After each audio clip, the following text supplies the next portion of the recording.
Halo semuanya, balik lagi dengan gua Vetra di channel Membangun Indonesia. Pada video kali ini gua mau membahas salah satu yang menarik nih, khususnya di bidang properti dan kontraktor, yaitu sumber daya manusia. Nah, sumber daya manusia ini menurut gua merupakan salah satu faktor terpenting nih untuk kalian yang ingin menjalankan bisnis properti atau bisnis kontraktor. Karena apa? Karena sumber daya manusia ini adalah penggerak utama kelancaran atau kesuksesan kalian untuk menjalankan bisnis ini. Nah, mau tahu sumber daya manusia apa yang gue bahas di bidang kontraktor dan properti ini? Tonton terus videonya sampai habis dan selalu support channel Membangun Indonesia. Nah, seperti yang tadi gue mau bilang di awal, gue mau membahas tentang sumber daya manusia nih. Nah, jadi sumber daya manusia ini merupakan faktor yang paling penting dan vital bagi kelancaran kalian dalam memulai bisnis properti atau bisnis kontraktor kalian nanti. Dalam konteks ini, sumber daya manusia ini adalah tukang nih bro. Jadi kalian harus benar-benar memperhatikan tentang faktor tukang ini. Kalau tidak, nanti akan berimbas ke proyek kalian nanti. Jadi dalam dunia properti dan dunia kontraktor ini, selain kalian harus mempertimbangkan bahan material yang akan dibeli kalian nanti, kalian juga harus memperhatikan faktor tukang tadi. Nah, tukang ini atau biasanya tenaga ini dalam mekanismenya ada dua nih bro. Ada borongan dan ada harian. Nah, harian ini konteksnya seperti ini. Jadi biasanya lo untuk membangun satu rumah itu lo membutuhkan 5 tukang. Nah, dari 5 tukang itu ada yang 3 tukang dan 2 kenek. Nah, kenek ini beda bro. Kenek ini jadi kayak asisten yang membantu tukang dalam membawa pasir dan semen dan sebagainya. Tukang ini yang profesionalnya nih. Jadi tadi yang gue bilang lo membutuhkan 5, 3 tukang dan 2 kenek. Nah, kalau tukang ini biasanya untuk di daerah Jakarta dan Tangsel tempat project gua, biayanya tuh sekitar 150.000 sampai 200.000 per hari. Itu biaya tenaganya aja ya.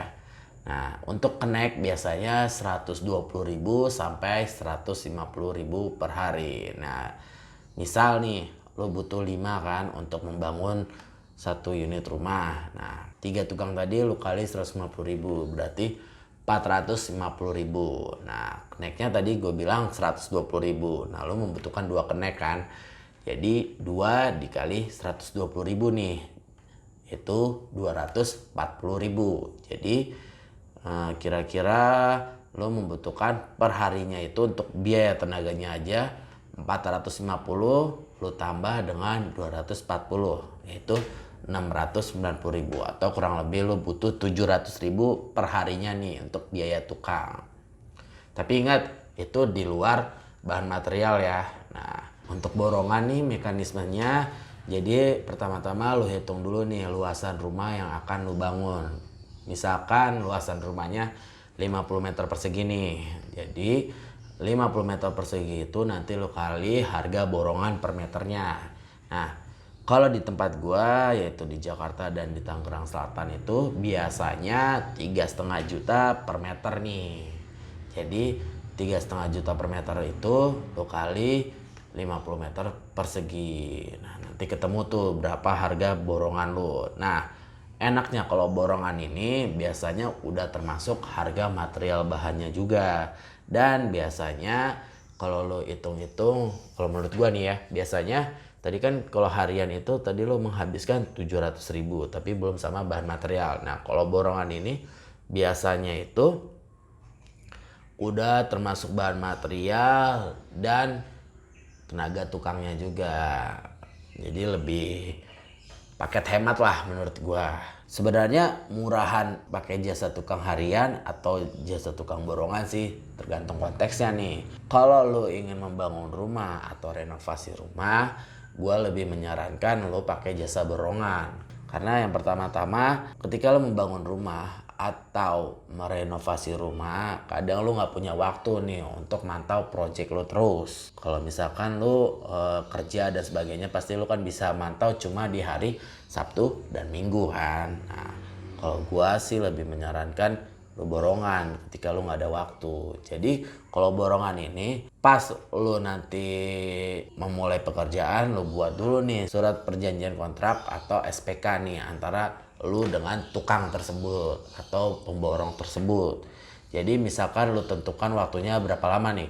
Misalkan waktunya itu lu membutuhkan waktu 2 bulan nih. Jadi dalam kontrak tersebut lo harus jelaskan secara detail 2 bulan harus clear nih bangunan ini. Dan jika tukang tersebut tidak bisa menyelesaikan, maka mereka akan kena penalti dan sanksi atau sebagainya.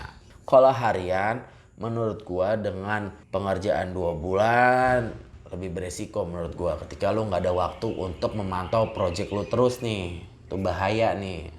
Bisa-bisa boros dan boncos pengeluaran lu. Kecuali lu ada waktu senggang untuk memantau project lu terus. Nah itu nggak apa-apa tuh lu pakai harian.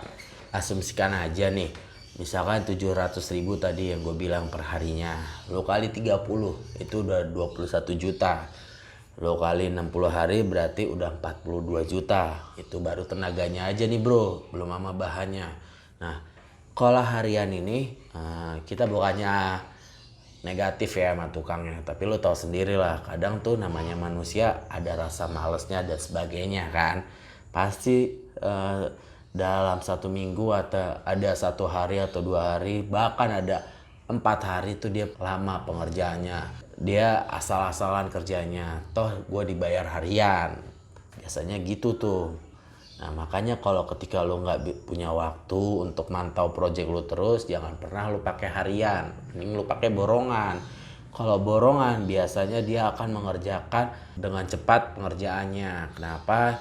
Karena yang namanya borongan, semakin dia cepat mengerjakan pekerjaan tersebut, semakin banyak margin untung yang mereka dapatkan. Nah itu kenapa gue lebih menyarankan borongan. Dan borongan itu menurut gue, lu itu nggak harus repot-repot mantau project lu setiap saat nih bro.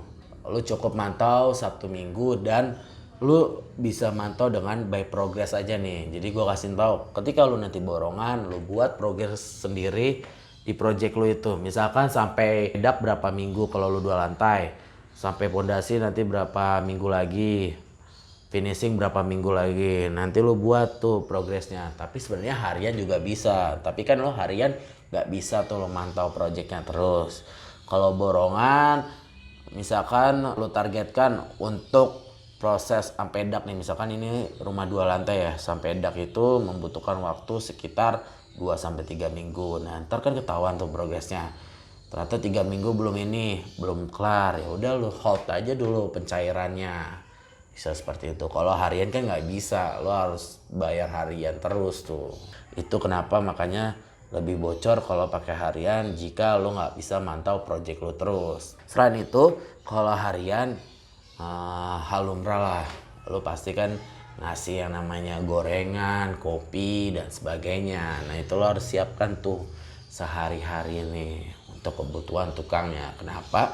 Kalau misalkan tukangnya nggak disiapkan, mereka kan pasti otomatis beli makanan di luar nih. Nah itu membutuhkan waktu yang lama lagi nih bro. Atau jika lo nggak menyediakan makanan, pasti kan mereka jajan di luar, beli makanan di luar, balik ke projectnya lama lagi dan menghambat progres project lo. Nah mesti itu lo pasti keluarin hal-hal seperti tadi. Nah kalau borongan itu udah diatur lah sama pemborong atau si tukangnya, jatah makan dan sebagainya. Jadi lo nggak usah was-was project lu lambat dikerjakannya dan sebagainya gitu maksud gua.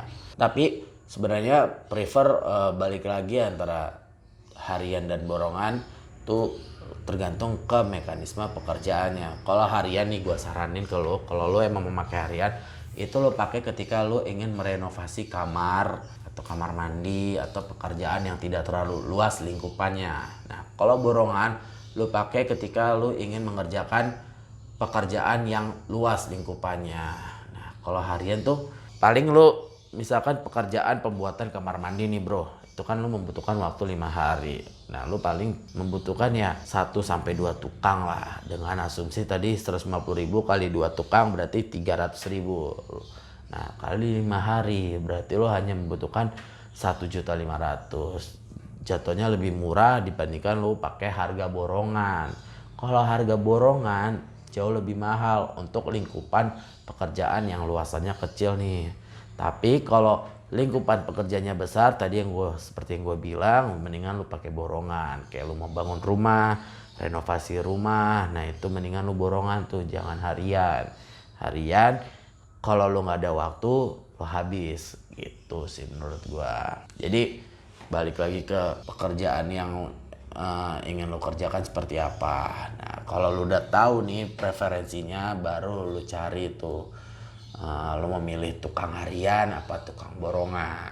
Yang penting jangan sampai salah nih lo pemilihannya. Ketika lingkupannya luas, lo malah milih tukang harian. Nah, ketika lingkupan kerjanya kecil, lo malah tukang borongan. Gitu sih menurut gua. Paling itu aja yang bisa gua sampaikan terkait tentang sumber daya manusia nih, terutama tukang nih. Nah, selain itu kalau bisa, ketika lu nanti udah dapet tukang yang terpercaya, kalau bisa lu pertahanin nih. Lu jadikan orang yang bisa lu pegang di project lu nantinya. Jatuhnya nanti lu lebih enak. Nah, kalau bisa jadikan dia mandor nih untuk mengawas project lu. Dan pastikan dia bisa sistem manajemen projectnya. Nah, paling itu saran dari gua nih bro. Nah, kalau kalian suka dengan video ini, boleh klik tombol like serta share ke teman-teman kalian. Dan jika ada kekurangannya dari video ini, boleh komen di bawah. Dan jangan lupa selalu subscribe channel Membangun Indonesia. Dan jika kalian ada pertanyaan seputar dunia kontraktor dan properti, boleh komen juga di bawah. Gua Vetra Sena, sampai jumpa di video berikutnya. Dan tetap semangat untuk menjalankan bisnis kalian di era pandemi ini. Sampai jumpa.